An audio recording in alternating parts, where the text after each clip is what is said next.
ব্যতিক্রম একটা কাজ ঘটায় দিলেন, যেটা হচ্ছে হেলিকপ্টারে দিয়ে বগাদি অঞ্চলে এই প্রথম আমার জানা মতে বউ নিয়ে আসা আর কি। তো আপনি কি কারণে এরকম একটা চিন্তা ভাবনা আপনার ভিতরে আসলো?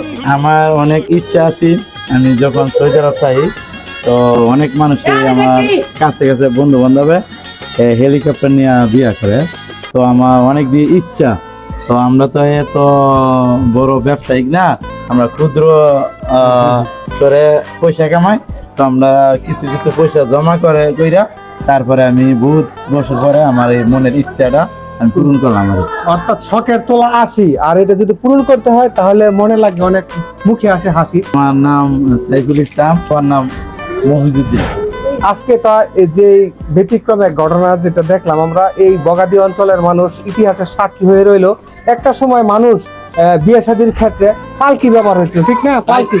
পালকির কিন্তু পালকির সেই দৃশ্য আর বর্তমানে দেখা যায় না। পরবর্তীতে আসলো ঘোড়ায় চড়া গাড়ি, এখনো যা বিদ্যমান, এবং ঘোড়াতে করে বিয়ে করে নিয়ে আসার সেই দৃশ্য আমরা কম বেশি দেখি। সোশ্যাল মিডিয়ার মাধ্যমে আমরা দেখতে পাই বিভিন্ন মানুষ তাদের মনের আশা পূরণ করার জন্য বিশেষ করে হেলিকপ্টার দিয়ে বউ নিয়ে আসে। ওনার শ্বশুরবাড়ি হচ্ছে এখন দুলালপুর, এখান থেকে নয় কিন্তু বেশি দূর। তারপরে মনের আশা পূরণ করার জন্য, শখটা নির্মাণ করার জন্য আস্তে আস্তে সঞ্চিত সেই টাকা দিয়ে তিনি আজ পূরণ করেছেন। তো আপনি ভাই, আপনার এই শখ পূরণ হয়েছে, আপনার দাম্পত্য জীবন সুখ কামনা করছি। তো ভালো থাকবেন। ইনশাল্লাহ আপনারা দোয়া করেন আমার জন্য।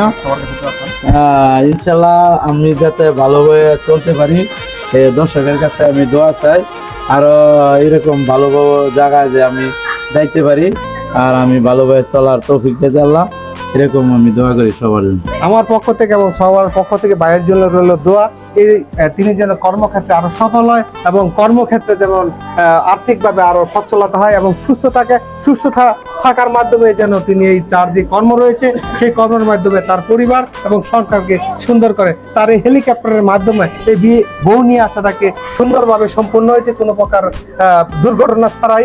এবং এই বগাদি অঞ্চলের মানুষ স্বতঃস্ফূর্তভাবে সহযোগিতা করেছে এবং তার এই দৃশ্য দেখেছে। আপনারা ভিডিওর মাধ্যমে দেখলেন। আমার ভাইয়ের জন্য দোয়া করবেন, ওনার জন্য দোয়া রইল। সবাই ভালো থাকবেন। আসসালামু আলাইকুম।